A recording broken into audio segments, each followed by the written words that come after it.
全裸と布」というタイトルで、新しい新作を5点加えて、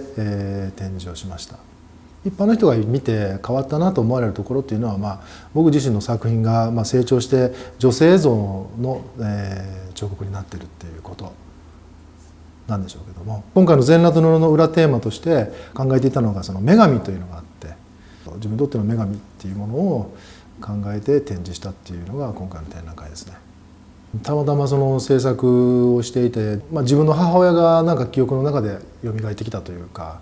母親と一緒にお風呂入って出てこう頭拭いてもらってるような記憶が急にふわっとこう出てきたりしたもんですから、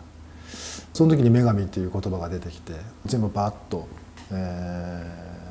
つながっていったっていうのがありましたね。人体彫刻っていうのはその一つの基本的な部分で女性立像っていうのがあるんですよね。子孫繁栄とかいろんなそのプラスなポジティブなイメージみたいなものが女性像から受けやすいっていうのが縄文時代の土器からもあるわけですけれど、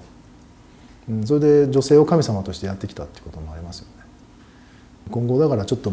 神っていう存在とか人間っていう僕らがいる存在の間ぐらいの形のちょっとグレーゾーンのところで存在するような人間のような女神のようなっていうふうな立像が作られたらいいなと思ってますけど、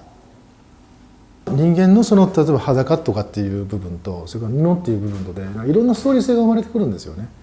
本当にちょっとした布のかけ方とか布の位置とかによって非常に官能的にも見えるし、また非常に聖なるイメージにも見えるっていう、その幅が布一枚で取れるっていうのが面白いと思ったんですよ。おそらくその木との付き合い方が僕の木との付き合い方が変わってきたんじゃないかなと思うんですよね。今まではそののみと土使って量をただ落とすって意識だったのが、今回なんか服を脱がすような感覚になってきたというか、そういうふうに考えた方が女性像は作れるなと思ったんですよ。僕はそののみ使っていらない量を取ってるんだけども、それが一つ衣服だと考えればもうその段階で全裸と布っていうテーマがあるわけで、それは少年少女とかを作った時とは全然違う感覚なんですよ。今回同じ行為なんですけどね、結局人間を作りたいっていうのが一番の僕の大きな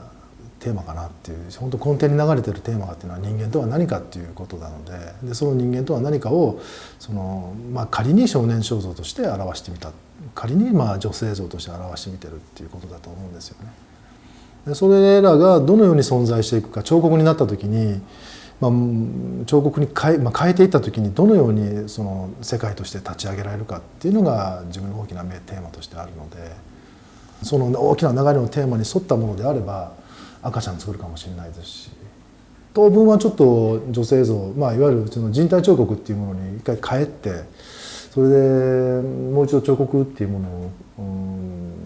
捉えてみたいなと思ってるんですけどね。彫刻の存在する一番ベストな場所っていうのは多分境界線だと思ってるんですよ。男と女の境界線とか、その境界線のラインのところに存在するのが彫刻、それがそこに存在することができる彫刻であれば非常に強いものであるんじゃないかなと自分の中で思ってまして、今後もそれも一つの大きなテーマとしてやっていきたいなと思ってますけどね。はい。